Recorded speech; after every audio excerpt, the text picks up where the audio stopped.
Hey guys, how are you all? In this video, I'm going to show you that how can you find or how can you change your filters, or how can you change specific filter, how can you select specific filter, or how can you search filters in your search bar in Instagram.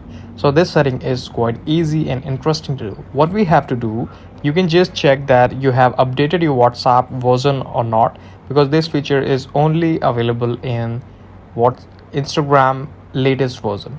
So what you have to do, just go on the App Store and update your Instagram application from there. And if you're using an Android phone, so just go on the Google Play Store and update your Instagram application from there.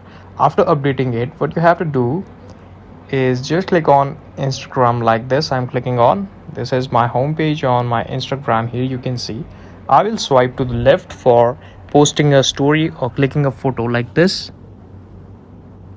You can see this is my option here, and you will see a lot of filter option here on my this. Like this is my phone, and I will put a filter like this. I can put specific filters like this. You just have to scroll to the end of this filter section. Here you will see an search bar here. You can also save the filter by swiping up, and you can see the details for the filter here. After that, you can click on the search bar and select any filter you want. So this is the video. Thank you so much for watching it. Please subscribe the channel if you liked, and we will meet again with next and the best video with all of you. If you have any question, any query regarding any type of application, or you're facing an error, so